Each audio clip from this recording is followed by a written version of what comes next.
Welcome to the Federalist Society's webinar call. Today, March 8th, we discuss opioid litigations and public nuisance, updates from California, Oklahoma, and Ohio. My name is Guy DeSanctis, and I'm Assistant Director of Practice Groups at the Federalist Society. As always, please note that all expressions of opinion are those of the expert on today's call. Today, we are fortunate to have with us John Hsu, professor, attorney, and legal commentator. Throughout the panel, if you have any questions, please submit them through the question and answer feature so that our speaker will have access to them for when we get to that portion of the webinar. With that, thank you for being with us today. John, the floor is yours. Thank you, Guy, and thank you all for joining us today on this discussion about the opioid litigation. We've had quite a bit happen in the past 2 weeks. For those of you who may be unfamiliar with the litigation overall, starting around 2014, certain municipalities, meaning counties in California, started to sue the opioid manufacturers, distributors, and then later on the pharmacies. Probably the three largest bellwether cases were in California, Oklahoma, and Ohio. The Oklahoma and California cases were state-level litigations, and then the Ohio case was a very large MDL. Judge Dan Polster was the district court judge. That Ohio case involved the pharmacies, CVS, Walgreens, Rite Aid, Giant Eagle, Walmart. I should say that in the Ohio case, before it went to trial, Giant Eagle, which is a regional grocery store chain that has pharmacies in it, and Rite Aid, based out of the wonderful town of Camp Hill, Pennsylvania, decided to settle the case before trial. The main issue, legal issue, around these cases is what's commonly known as a public nuisance. Public nuisance is something that has been around since the English common law.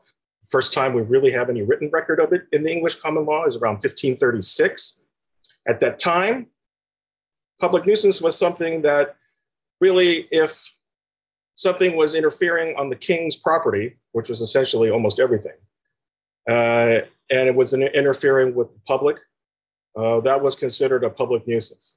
Now, over the years in the United States, various states and even certain cities or municipalities have put into their statutes or ordinances actual definition of public nuisance, but they're all essentially the same. The history of public nuisance indicates that it was usually tied to some kind of land use or property. So, for example, it would be something that maybe something that interfered with a lake, a public roadway, maybe something that was a building. So, for example, a building that was emitting noxious fumes or dumping sewage into a public waterway, river.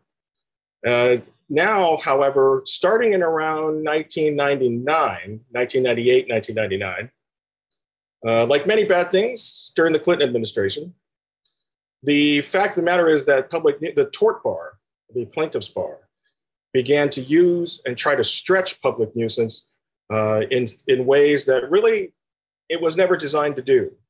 In other words, we've had product liability, we've had false or deceptive advertising or marketing, which, by the way, is not protected by the First Amendment, although people have tried to claim First Amendment protections. They tried to stretch that out, starting with cigarettes.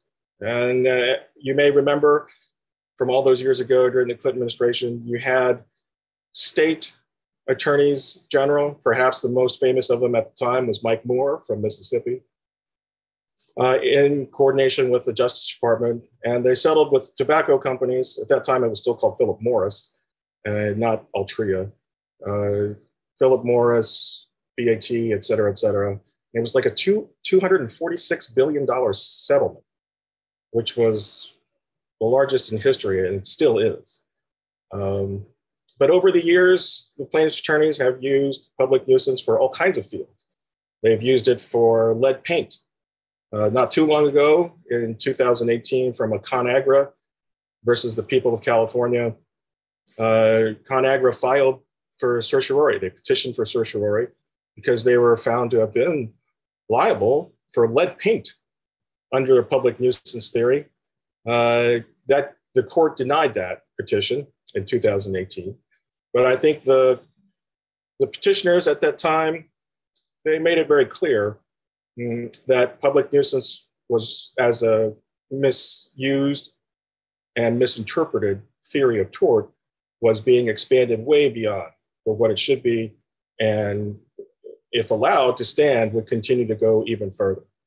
So, but we've seen cases where they've seen lead paint, global warming or climate change. In other words, if you're a natural gas or oil producer, you were creating a public nuisance that either led to false or deceptive marketing or false or misleading statements or omissions, securities case. Those cases were struck down. You saw Eric Schneiderman in New York, who was the former attorney general at that time, who had to step down because of his personal proclivities. But Letitia James tried to continue it. She didn't get very far. You've seen it with firearms. In other words, that the mere existence of firearms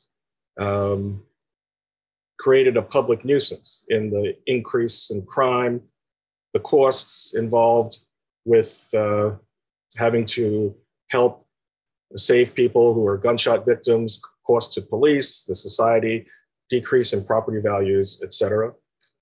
By the way, as a note, in the firearms cases, you'll note that they all begin with Beretta.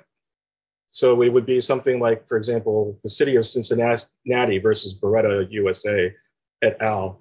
It's not because it's necessarily Beretta that was targeted. All the major firearms manufacturers were targeted. It's just that Beretta is the B, so that's why they chose Beretta. I've had students ask me, why is it always Beretta? They must stink. That's not the case. I think and now we've progressed beyond that to now opioids. And the opioid situation is even more complex than the other ones because you have the entire supply chain being sued. So you have the manufacturers. Probably the most infamous is the Purdue Pharma, which is now in bankruptcy, and the Sackler family, but also Johnson & Johnson, McKesson, all those other ones. You have the distributors.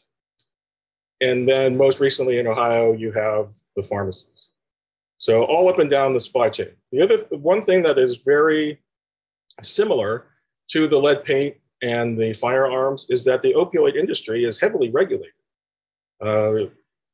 Obviously, there's federal regulation through the DEA and the FDA, but also every state has some kind of regulation through it. As a matter of fact, in the California opioid litigation, where the trial judge in Orange County, California, Judge Peter Wilson, noted as part of his opinion ruling against the plaintiff's attorney that in California, there's actually a series of state statutes that encourage the availability of opioids for terminal cancer patients, amputees, just in general, patients who are suffering from either acute severe pain or chronic debilitating pain. And generally speaking, the policy there was designed to help these patients and to make sure that the patient doctor, that the state was not inserting itself too much into the patient-doctor relationship. So now, with respect to the Oklahoma case, there's been a lot that was made of the fact that the Oklahoma Supreme Court last fall ruled against the plaintiff's attorneys when the trial court had, pretty firmly ruled in favor of them.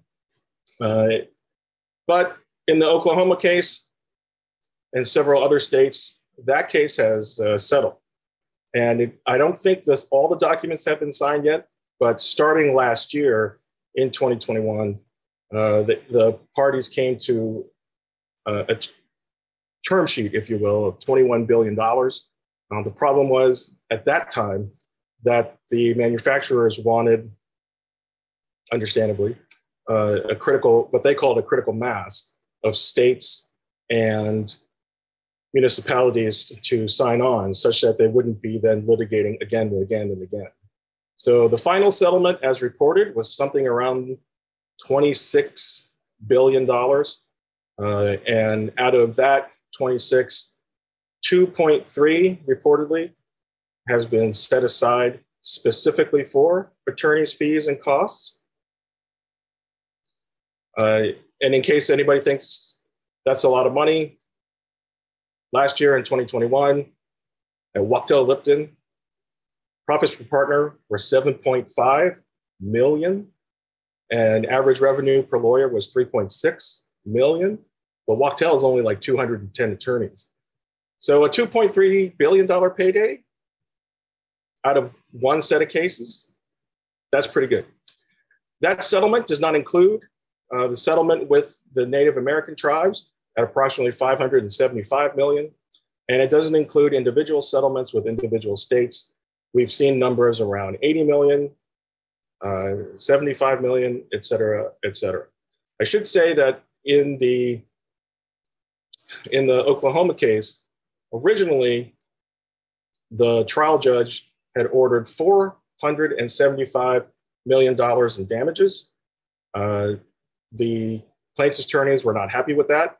The way that the trial judge got to 475 in Oklahoma is he calculated that 475 million was 1 year of abatement costs to the state of Oklahoma, whereas the plaintiff's attorneys wanted something more along the lines of 20 years worth of abatement costs, or 9.3 billion, having nothing to do with the fact their contingency fee would be much higher. That's just an absolute coincidence on their part. At any rate, the settlement is 26 billion. Johnson & Johnson has agreed to pay 5. The other manufacturers will put in 21. Johnson & Johnson, by far the largest of the manufacturers, even though they don't produce, sell, distribute, market opioids anymore. The opioids, the main opioid that was from Johnson & Johnson that was at issue was their fentanyl patch, Duralgesic patch, which was, again, specifically designed for cancer patients and other terminal end-stage patients. Now, I mentioned before that there's a common law definition of public nuisance. More than that, there's also individual state statutes. I'm going to just go over very quickly what some of these statutes are. And the reason is because I feel that it's important. For example, in certain states, you'll see that it refers only to the public, but in other states, they'll specifically define that it doesn't have to be the general public. It only has to be a certain number of people or a sizable number of people. And so I think the plaintiff's lawyers were very smart in choosing certain states to act as bellwether states. And I can tell you that it made a lot of sense for them to go through the state statutes, as it were. Generally speaking, a public nuisance is when somebody unlawfully interferes with the public's right to use public land or water, or when someone uses his land to intentionally engage in illegal activity and disturbs the public access to or use of nearby land or water. Now, almost all the states distinguish between public nuisance and private nuisance. Individual plaintiffs, Mr. or Mrs. Smith, generally don't have the standing to raise a public nuisance case. And when they try to raise a private nuisance case, meaning whatever, let's say there's a factory that's spewing sewage into the river, they've got to show that they, as individual plaintiffs, are affected in a different way or significantly worse than the rest of the community. Well, that's hard to do, number one. And number two, it doesn't provide a significant recovery for the contingency lawyers. I mean, you're only talking about one or two people, or maybe a family, and that's not helpful. The problem with the public nuisance, as you can see from the definition, what happens is that it's the government, no, not the federal government, the state, county, or municipal government that sues to protect the public's common right to access or use the land, the water, and then what they do is they ask the court, not for damages. You know, in the product liability, defect, false advertising case, you have specific damages. No. Here you're asking for an injunction. You're asking the court to enjoin the illegal activity. Dear Company X, knock off the sewage dumping or be held in contempt, et cetera, et cetera. However, where does the money come in? The money comes in abatement costs. So how much does it cost to clean up the river, the land, get rid of the demolition material, the detritus, et cetera, et cetera. So what has happened with opioids, as with the firearms and the lead paint, and of course the cigarettes, we have a sad situation where the plaintiff's attorneys are literally in cahoots with the municipalities and the states. By the way, from time to time, I may interchange state and municipality, but I think you all know what I mean. So instead of having by name, yes, it's the attorney general or the county council or the city attorney, but really it's the plaintiff's attorneys that are doing it, and they have an agreement with the states and municipalities that they will receive some amount of money. So for example, in the recent settlement with Johnson & Johnson and the other manufacturers, it's $2.3 billion for the plaintiff's attorneys alone. That's theirs. The state, that doesn't go to the states or the people or anything like that. Traditionally, under public nuisance, the items of the public nuisance, the manufacturer of those items are not liable for the public nuisance. So for example, one common public nuisance are illegal gambling locations, illegal gambling rings, illegal gambling games or circles. Well, if a group of criminals decides to use a particular piece of property at the corner of, you know, Lexington and 42nd and Lex as an illegal gambling ring, does that mean that the manufacturer of the cards or the manufacturer of the dice, would they be held liable? Could they be sued under public nuisance? Well, traditionally the answer is no, because number one, they have no control over how people use their otherwise legal products. And I would note for the record that playing cards and dice are much less regulated in terms of manufacturing than opioids or firearms. But the municipality would sue the building owner, especially if he knew that this stuff was going on. Maybe there are some localities that have gang injunctions. California tried this until it was deemed to be politically unpopular.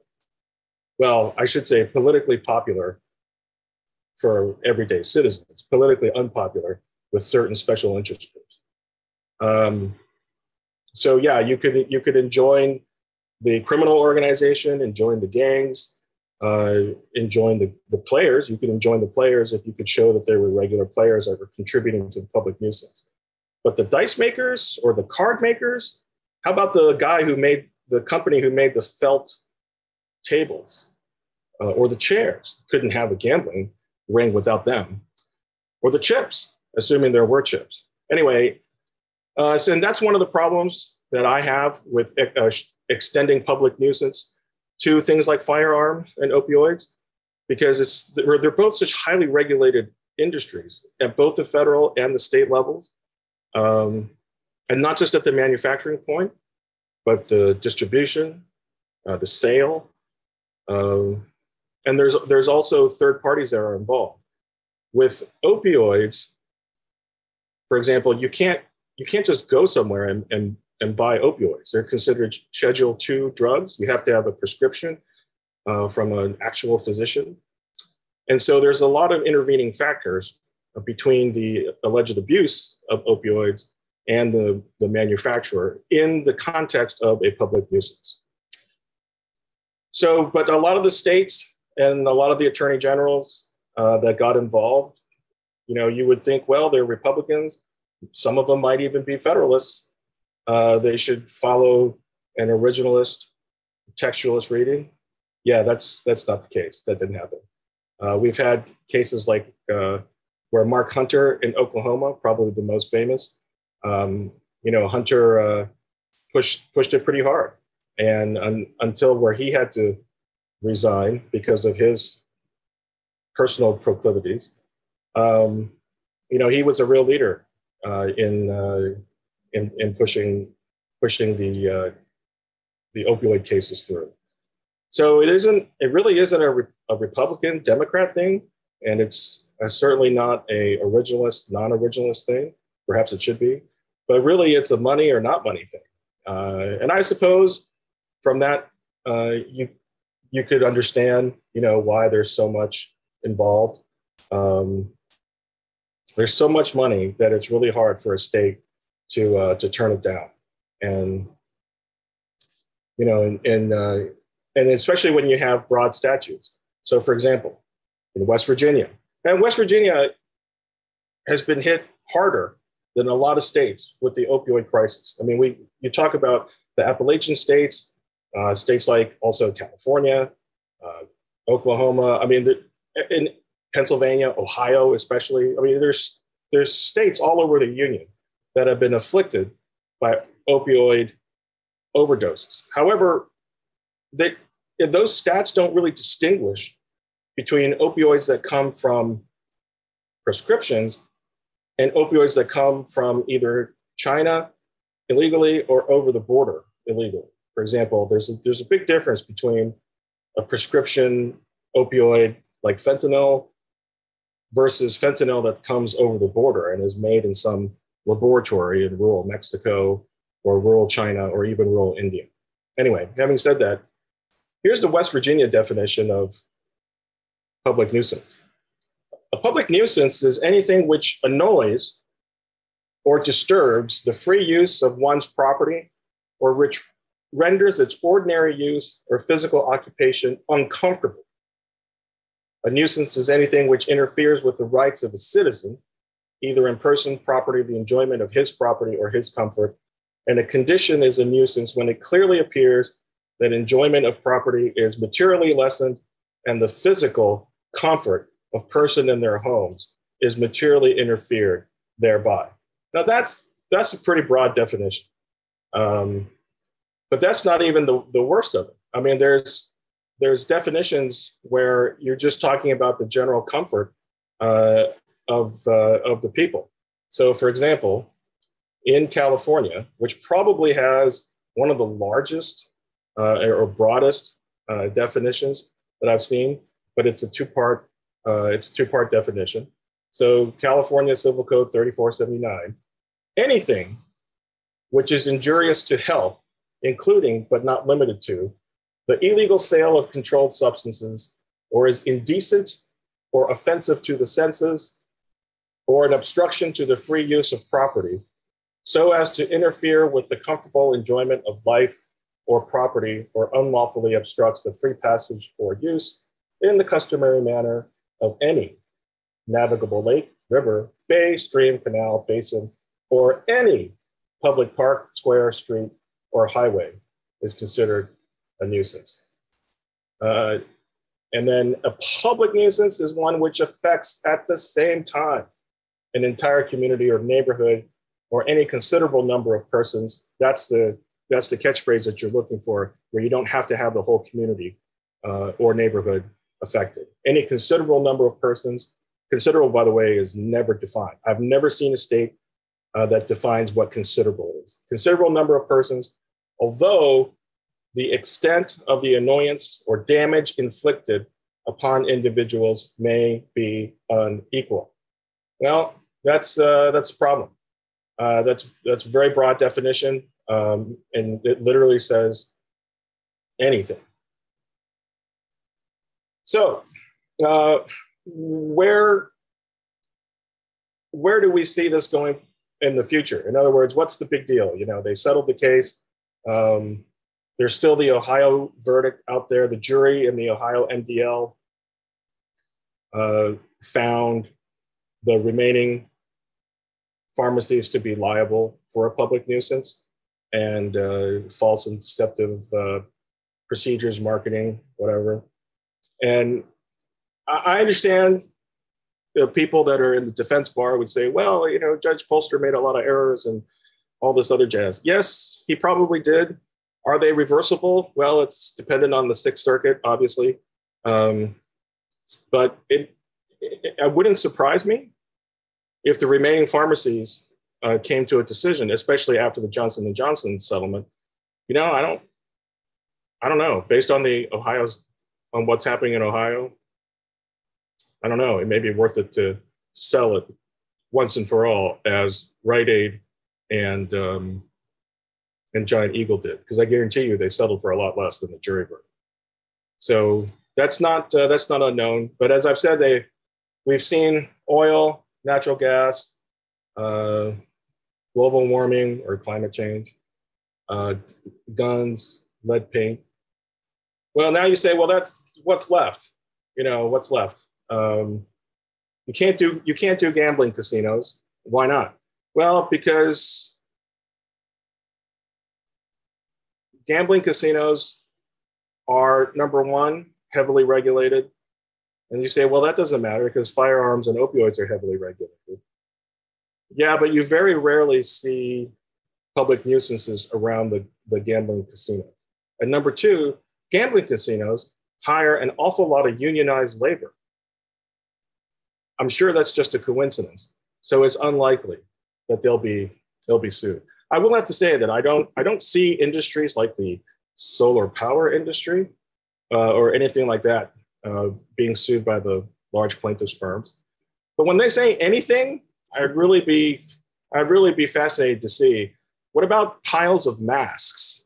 Do you sue the mask manufacturers for not properly disposing of them? I mean, if you stretch the definition, you know, one of the firearms cases in Cincinnati, the Ohio Supreme Court, the trial court had said, yeah, this is a stretch.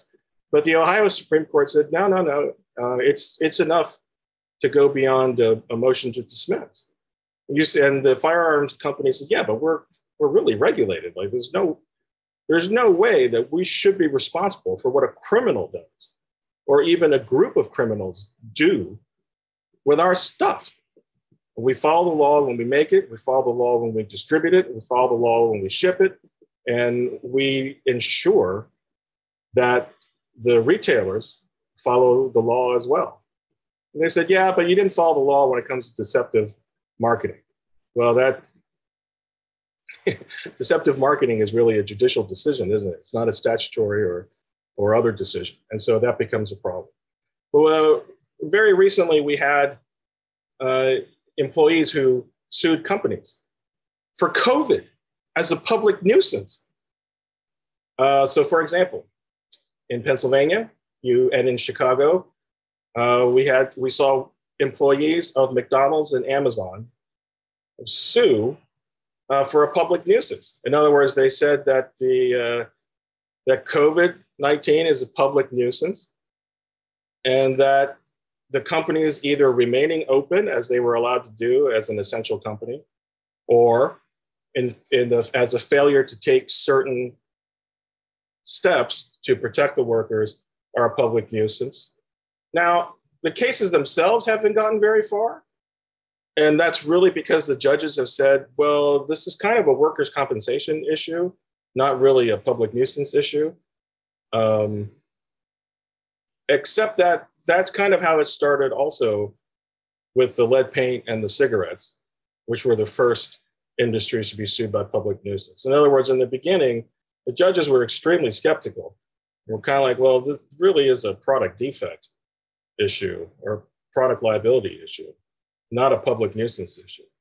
But as the lawsuits keep coming and the plaintiff's attorneys were able to find friendly judges, many of whom they donated to, Again, just a coincidence, though. That's nothing there. That became a real problem. So we saw McDonald's and Amazon, and then probably those are in local courts, but perhaps the most famous of the federal lawsuits about COVID-19 and public nuisance is Smithfield. So Smithfield Foods, Inc. in Western District of Mississippi. It wasn't even the employees per se. It was a special interest group, the Rural Community Workers Alliance, that they claimed that they represented the workers. We never found out how many workers they actually represent. But the Rural Community Workers Alliance sued Smithfield Food in federal court, claiming a public nuisance. The judge did dismiss the case, again, based on OSHA and administrative law issues, as opposed to the court trying to go ahead with the public nuisance case. But again, and that was in Milan, Missouri, not Milan, Italy. Too bad for the plaintiff. I think we're going to see more and more of it. I just don't see how, even if all the opioid supply chain defendants from top to bottom, even if they settle and there's this mismatch of legal precedents, some at the trial level, some at the state Supreme Court level, some at the federal level. I just don't see that it's going to stop. There have been certain cases in 2011. Justice Ginsburg, may she rest in peace, wrote the opinion in American Electric Power Company versus the state of Connecticut. And there you had carbon dioxide emissions. The opinion wasn't so much about public nuisance per se. She only mentioned public nuisance once, but that was one of the main claims that the plaintiff's attorneys pushed. Now, Justice Ginsburg the opinion was really more about the Clean Air Act and the EPA action, but that was definitely part of it. And then we've had other, in the ConAgra case, as I mentioned, the Supreme Court denied certiorari. This was in the fall of 2018. Our friend Paul Clement, who at the time, he was with Kirkland and Ellis, Paul represented ConAgra. And what was interesting to me was the alleged deceptive advertising was from a single pamphlet in 1931. And by 2018, ConAgra had nothing to do with lead paint at all. As a matter of fact, when we talk about ConAgra, nobody ever thinks about lead paint. Literally, its name is ConAgra. So, that was here in California. I just think these cases are going to continue, and I think they're going to find new industries and new reasons to try and keep pushing and expanding the definition of public nuisance. You'll notice that most of the jurisdictions, by the way, are either states or counties, even though many municipalities have their own definitions of public nuisance. And of course, most of them that I've seen are in harmony with the state. But why not represent cities? Well, really, you're better off if you can represent the state through the attorney general. Again, regardless of whatever party, if you can convince him or her that the monetary remuneration allegedly for abatement is worth it. One last example before we turn to questions. In the Johnson & Johnson settlement, there are a certain amount of money is supposed to be for hospitals, and a certain amount of money is supposed to be for treatment programs and whatnot. Okay, here's the thing. In other situations where you've had sue and settle kind of deals, there's no prohibition against you for a municipality or a state using that money to fund so-called nonprofits or special interest groups in doing the abatement. So in other words, if a group like, the Trumbull County Opioid Rehab Center, Inc., a 501c whatever, if they can take the money that's supposed to be for abatement or treatment, but they don't have to use all of it for treatment. They can use some of it to lobby, or let me rephrase that. There's no restriction that I can see against them using to lobby their elected officials for other things in the future. To me, that's problematic. So when the public reporting on this, and I understand they all have a certain limitation on time or space in their publications or broadcasts. I get that. But the fact of the matter is that there doesn't appear to be, even in the settlements, a guarantee that 100% of the money that's supposed to be used for abatement, which is, I mean, you're not collecting, the municipalities are not collecting damages as in a product liability. They're collecting abatement. It really, if you're going to collect all that money and you're going to claim it's for opioid abatement, it really should go to opioid abatement, period. Whether it's treatment or police, EMT, whatever. But I suspect with the opioid settlements, as with other settlements in the past, some of that money is going to go towards community groups, so-called community groups, and they tend to lean strongly left in their political leanings, and they're not afraid to use that money as they should. So with that, I think let's turn to questions.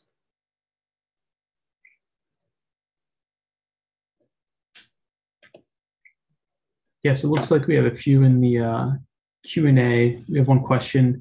Do you think there is a federal substantive due process challenge to these public nuisance claims? Well, there could be. That actually, and it's a good question. ConAgra, through Paul Clement, brought that up in its cert petition. The heart of that particular substantive due process claim was that they're using aggregate evidence. And in the opioid cases, they're all aggregate evidence. Now you say, well, what's aggregate evidence? I don't understand. Okay. Well, instead of proving that a particular set of plaintiffs or a particular group of plaintiffs suffered exact damage, you just say, well, in the aggregate, the regression analysis, the statistical analysis shows that Johnson & Johnson or Purdue started making opioids in 2011 or whatever. And ever since then, there's been a climb in opioid overdoses and opioid deaths. Therefore, they're liable. Now, that's kind of a problem because there's no specific evidence or proof. In the Ohio case, the pharmacy specifically said, the plaintiffs have not been able to point to any specific prescription that was illegally written or used. What are we supposed to do? You know, we can't as pharmacists, we're not supposed to interfere with the patient-doctor relationship. As a matter of fact, certain state statutes specifically don't allow us to do that. So unless they can point to a specific set of prescriptions that were bad, I don't really think we should be responsible for a public nuisance. Well, that didn't fly with Judge Polster. He looked at the aggregate evidence. He specifically ruled that it should be admitted, it should be used, and he used it in instructing the jury. And the damages phase, abatement phase, is going to happen sometime later this spring, and I can practically guarantee you that he's going to mention the aggregate evidence as part of that information. The other problem I think with the aggregate evidence is it doesn't distinguish between legal opioids and illegal opioids. In other words, yes, there may have been an increase in opioids, but it's been in overdoses. If you start looking at 1991, which is when the data was being kept by HHS and whatnot, it increases every single year. Sackler family really wasn't involved at that time. It's not to say they're good people, I don't know them. I'm just saying that the data shows that there's year over year since '91, there's always been increases in overdoses and abuse. So that's a real problem I have with aggregate evidence. It's a tough sell in terms of a due process claim, but it's certainly something that they should pursue. Again, though, that's one of the reasons why the plaintiff's attorneys chose public nuisance as opposed to a straight-on deceptive marketing or product liability claim. Guy, let's go to the next question. Yeah. This one is from earlier, and they asked, if a manufacturer, distributor, or pharmacy settles, what prevents them from being sued again by other states, government entities, counties, departments, individual plaintiffs, et cetera? Well, that was one of the sticking points when Johnson & Johnson mentioned it, or first announced that they had come to a term sheet. I should say Johnson & Johnson et al. It wasn't just Johnson & Johnson, but because they were the biggest both in terms of size and revenue, it's really been named the Johnson & Johnson settlement. So that was a concern. They didn't, and even to this day, there are still states, West Virginia, Alabama, Washington State, that are reluctant to join into that settlement. So I think, it's important for the settling company to make sure, hey, it's kind of like the tobacco litigation. This is a one-time deal, and it's for everybody. In other words, if you can't get everybody to sign on, then forget about it because it's not worth it. So it's very similar to the litigation that we saw in the tobacco companies during the Clinton administration. So that's a very good question, and it's really incumbent upon them. The other thing is that the payments are spread out over time. Probably not the plaintiff's attorney's part of that, though. That's probably a lump sum. But the payments to the municipalities and the states are spread out over time, and that's even the judge the trial judge in the Oklahoma case. The plaintiffs were asking for like $20 billion, and the judge was like, eh. So the trial judge gave them 1 year's worth of abatement, $475 million. Sorry, and combined with all the other settlements, it was well over $1 billion at that time. And the plaintiff's attorney was like, no, this is no good. Like, we need at least 20 years worth of abatement. 20 years. All right. That didn't happen. Of course, the Oklahoma Supreme Court overturned it. But the settlement, a $26 billion settlement for everybody, that's a lot. That's more than 20 years. Thank you for that question. Another one from earlier, do the states follow any set procedures in hiring private plaintiff lawyers, or do campaign contributions come into play?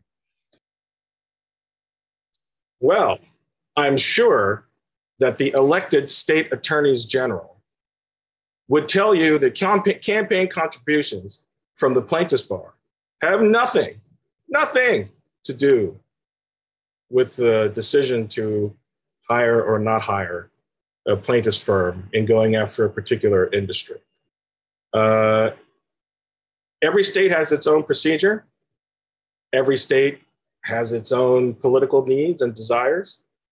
And I'm sympathetic to the extent that, there really is a problem. And this predates the Biden administration. It predates, it's been going on for a long time. It predates the Trump administration. It's not a Republican or Democrat thing. But at the same time, it's hard for me to be overly sympathetic because you have these problems of the illegal stuff coming in. I think Johnson & Johnson, as part of evidence, introduced the fact that in terms of overdoses, opioid overdoses, like 95 to 97% of overdoses were from illegal opioids, the illegal fentanyl, the illegal oxy or whatever. It wasn't the stuff that they made or prescribed, because they all have chemical taggants in them that you can tell if you bother to do the analysis. I think that was actually to me, that's a pretty good argument from a policy side. You know, they're not the ones that are responsible for to this extent, to a public nuisance extent. Now, and also the law already exists to hold them responsible. If a pharmacist is in cahoots with a bad doctor, a dirty doctor, and they're in cahoots and just, you know, enabling or helping pill mills crank out prescriptions to everybody who has like a sprained toenail, there's already federal and state law to step in and fix that and hold those who do that kind of behavior accountable. Well, the problem is, from the plaintiff's bar's perspective, there's no money in that. I mean, that's generally a criminal action, and it's also an administrative action if they want to yank the pharmacies or pharmacist's license and the doctor's medical license. But there's no money in that. Just like there wouldn't be enough money in a straight up product defect or product liability case with respect to these opioids. I mean, when Johnson & Johnson made these opioids, you know, they're pretty careful about doing it. Whereas if some cartel guy in the hinterlands of whatever country is making illegal synthetic fentanyl or other opioids, I mean, he could be using all kinds of contaminated stuff. And that, I mean, that's a criminal law issue. That's a public policy issue. You know, what do? Do you secure the border? But there's all kinds of things you can do. But suing companies using public nuisance and intentionally trying to expand the meaning of public nuisance way beyond what it was intended to do, that's just not the right thing to do. I would also add that it's important, I think, for the judges. I mean, well, if you look at the transcripts from Judge Polster, starting from the beginning of the pharmacy cases in Ohio, I mean, it's pretty clear. He made it really clear that he was pushing for a settlement. I mean, he might as well just held the pharmacies in contempt and say, listen, I'm putting your CEOs in contempt, pack your toothbrushes until you guys settle. I mean, he really, really, really pushed hard. Some might say excessively hard for a settlement. And, you know, again, I get it, you know, that there's a lot of states that have this opioid crisis. I mean, even the defendants in all their pleadings, I've never seen an opioid defendant claim that there's no opioid problem in the United States. I mean, that's just a given. I don't even know why the judges have to mention that in their opinions. It's a given. Everybody stipulates there's an opioid crisis. The problem is, what kind of opioid? The illegal opioids? Or, you know, and heroin, by the way, is considered an opioid. Pharmacies just don't dish out heroin, but you can find it easily in Portland, LA, New York, definitely San Francisco. I mean, come on, you can find heroin anywhere, but that's considered an opioid overdose. It's not clear to me how Johnson & Johnson is responsible for heroin or for the cartels putting fentanyl in the black tar heroin. It's just not clear to me. So anyway, that's a good question from Howard. Thank you very much. Yeah, thank you for that question. Our next one is, what are the obstacles to public nuisance suits against state and municipal governments arising from their enforcement of COVID-19 lockdowns and vaccine mandates? Well, it depends on what you mean by obstacles. I mean, if you're talking about defenses, I think the ones that have worked so far are just basically to say, well, if you're going to sue us for keeping our businesses open and then claim that our COVID-19 protocols were a public nuisance, in other words, were insufficient to the point they were a public nuisance. Well, that's a workers' comp / OSHA / I don't know, maybe EPA issue. It's not really a public nuisance issue. And also, it's not clear as to what is the public right that's being interfered. In other words, you have to have some kind of public good or public right. Now, in the opioid situation, much like the firearms situation, the public right was, well, you have increased costs for the police, EMT, hospitals, decrease in property value because you don't really want to live in a neighborhood where there's opioid people around or violent criminal gangs around. But with the COVID-19, that was significantly less clear. And also, for example, with the Smithfield plant in Milan, it's not like it's in the middle of town. I mean, it's a pretty isolated area. Now, the counter argument to that from the plaintiff side would be, yeah, but I mean, it's a virus. So it's a public nuisance because if any of our workers that we represent catch a virus, they can spread it, and now it's a public nuisance. I mean, okay, I suppose that's true, but if you do that, then you're going to have to sue public nuisance for the common flu or the common cold or whatever. I mean, there's a lot of places where you can stretch that.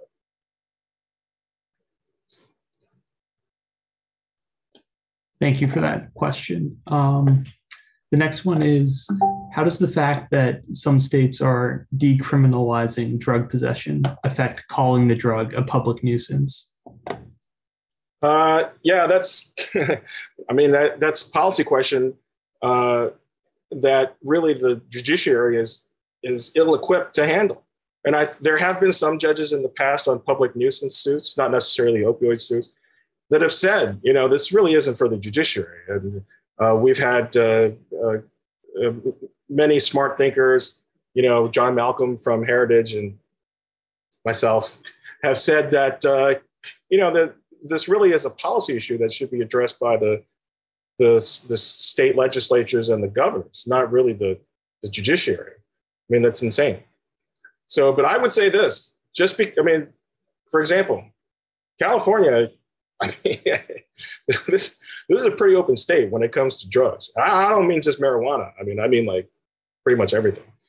So in terms of the lack of enforcement, if you're just personally using it. I mean, San Francisco has an open air needle exchange area.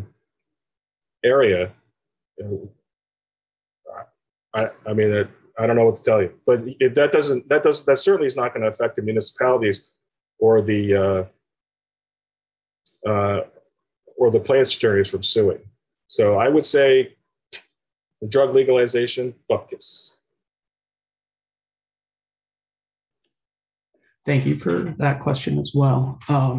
Our next one is, does product liability law work as a solution for the opioid epidemic when many states have safe harbors for pharmaceuticals, which expressly prohibit litigation? Well, so that's what I was saying about it being a policy issue. That yeah, if at some point the state must have thought, hey, we don't really want to be going after companies that produce legal, highly regulated products. If they really want to go after them, they can amend the law. It's really up to the legislature and the governor, not the state judiciary. The other issue is the fact that you have that this public nuisance stuff is just stretched way beyond what it should be. This ain't it. I mean, I'm sorry, this is not it. If you have a factory that's dumping sewage, if you have a abandoned property that's being used as a crack house or whatever, a gambling den or whatever, I mean, yes, definitely. Or, I mean, people have tried in the past to sue construction companies because they were paving a road. Now, they weren't doing it out of the goodness of their heart. They were doing it because the state of X contracted with them to do it.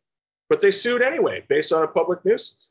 Now, in those cases, they were able to raise a defense. Hey, you guys can't sue us. We wouldn't have done this except for the state.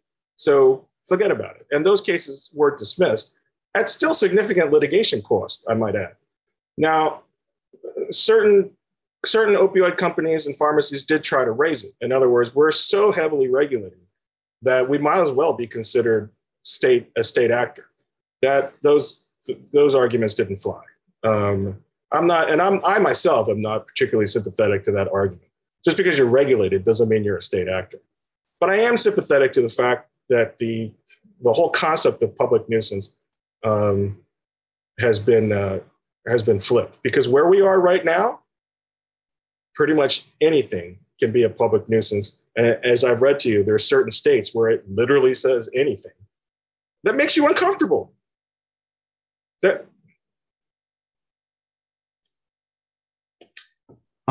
Going off that, unfortunately, we only have time for about one more question, but assuming a legitimate need to regulate nuisance behaviors, what might a revised public nuisance statute look like?